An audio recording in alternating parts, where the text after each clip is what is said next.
in regard to his or her ideas before I say I can't give you a psychiatric report on everybody who would disagree with you. Wait a moment. But can't we deal with the issues right at the surface? She made a comment that she disagreed. You know, I'm not doing it to flatter you, but I think you're a good adversary. You ask intelligent questions, you're sure when you disagree, but you're focused on ideas. So am I. Well, so was she. So was she. No. She was talking about your ideas, and all she said that she's parted from some of your writings. Hey, show me a person who's universally beloved, and I'll show you a person who isn't doing anything. No, if she's parted from my writings, that's her loss, not mine. But why announce it to me? Okay, but this is the kind of, we have to be able to talk about this without rancor, huh? Well, I don't think I'm very rancorous right now. No, not yet.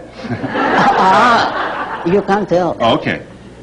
Your position is desperately close to the dictator who says, if you disagree with me, you are not honorable, I will not deal with you, and I may send the Savak after you. That's the next thing. Now that is your... I wouldn't suggest you would do that. I'm saying this is the beginning of an attitude that... You mean that if you are opposed to a dictator, you say, well, reality is one thing for you, but it's another thing for me. Let's all be guided by our feelings and not by the evidence of reality. Okay, the problem with the conversation is you and I would have to both choose a dictator for us to be equally comfortable in discussing it, huh? I mean, your definition of a dictator may be different than mine, or vice versa. My definition is very simple and objective. Yeah, what is Anyone who will enforce any idea or prejudice by physical force, anyone who initiates the use of force against another human being, in that instant is acting like a dictator.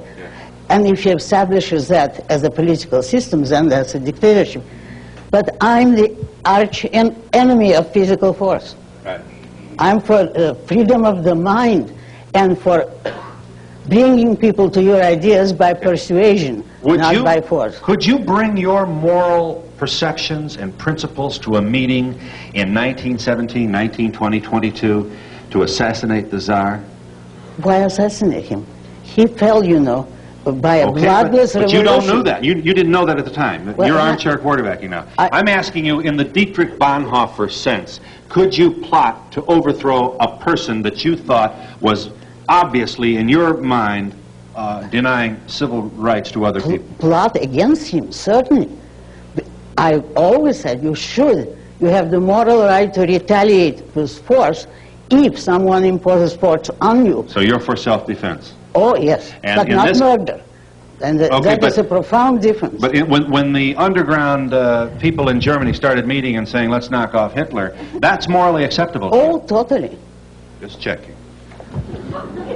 In view of what you've just said, I wonder if you have an opinion about the Shah of Iran. Do you think his actions in leaving Iran and finding a home somewhere else, would that be an adversary of your philosophy, that he did what he thought was morally right? No, because his philosophy was pretty dictatorial.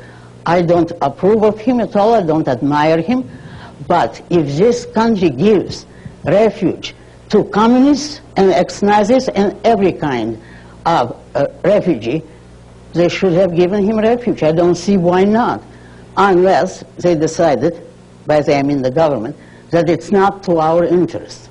If somebody threatens this country and his ideas are so evil that it will create damage in this country, then you have the right properly to refuse him. But that doesn't justify a dinky, miserable little savage country that exists only on the proceeds of the oil they robbed from us, dictating our internal policy. Because that is what they're doing. They're telling us whom we cannot meet and whom we can't admit. By what right?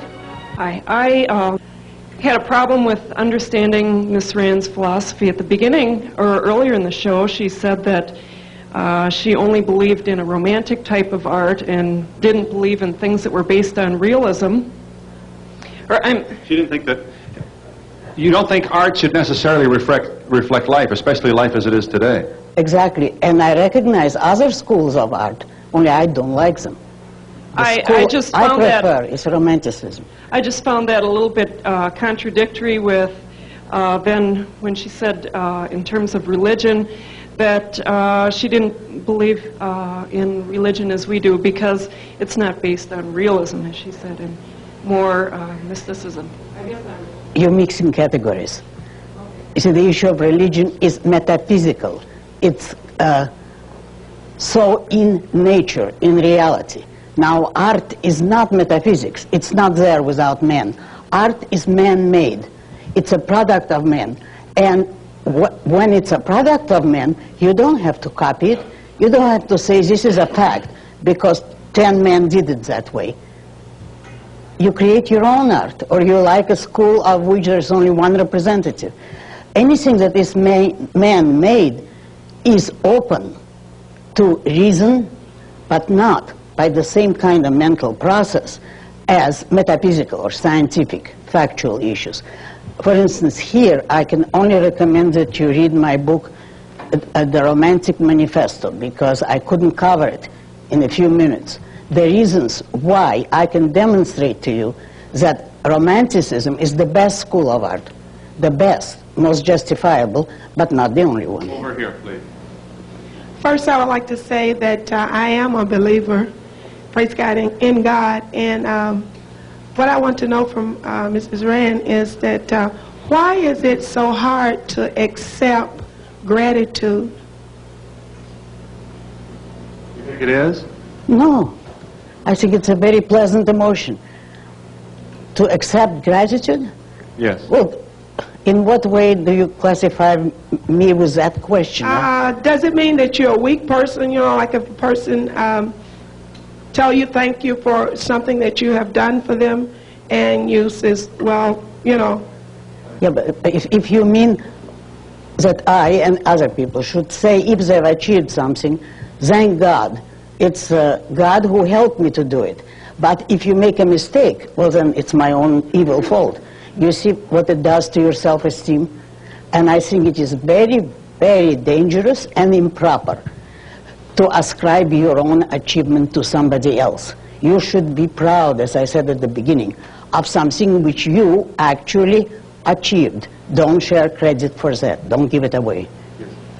Ms. Rand, I'd like to say that in past years, I read your books and I enjoyed the excitement and especially the settings of them, which were far removed from my life. Are you working on any new ones, especially on the oil monopolies, or have your writings changed that much? No, I'm not writing at present. I'm in a very sad period of my life, but I'll recover. You have recently been widowed, and yes, you're dealing now with the... does this emotional impact of this kind of pain alter in any way your own feeling, philosophy? No. It only altered my position in regard to the world. In other words, which is that I lost my top value. I'm not too interested in anything else. But I'll survive it because I do love the world in general. And I do love ideas. Yes. And I do love men. But yes, my personal is a loss now. Isn't there a temptation for you, and I don't mean this to flip to suggest that you're not sincere in your writing, to hope for a reunion with the person you love, to look beyond the... I've asked myself just that, seriously. And I thought if I really believed it for 5 minutes, I'd commit suicide immediately. And I know that cannot be right. You'd get to him right away. To get to him, of course.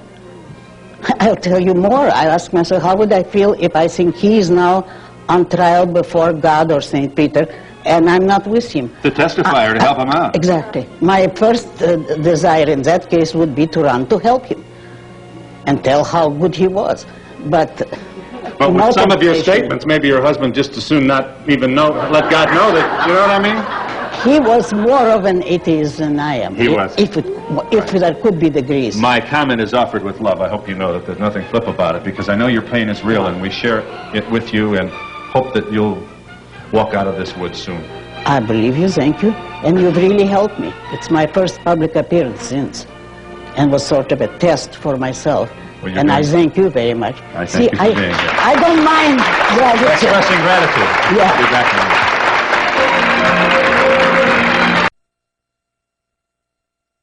So much for your visit with us. I'd love to know what they're going to talk about on the way home in the car. Wouldn't you? Miss Rand and I thank you and hope you have a nice day. Goodbye, everybody. Thank you.